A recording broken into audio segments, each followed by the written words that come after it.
Let's go! 1, 2. Taisam krašu testu. Liekam dēli, Evelatus paklaiņu, Evelatus aizsargstikliņu, aizsargstikls Evelatus.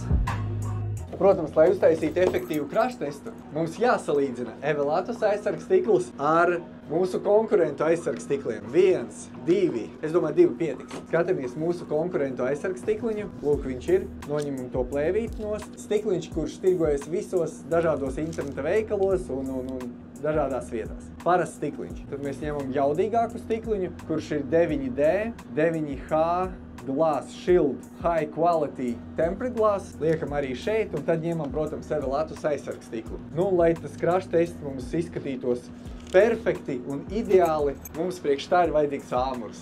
Black Decker 450 grami āmurs, tieši domāts labākam krašu testam uz Rīgas rata. Nu ko, bliežam? Let's go! Let's go! 1, 2, 3, 4, 5, 6, 7, 8, 9, 10. Šis pilnībā saplīs no pirmās reizes, bet Evelatus aizsargstikliņš ir vesels. Mēs noņemam no paliknīša, lūk, stikls un vēlreiz.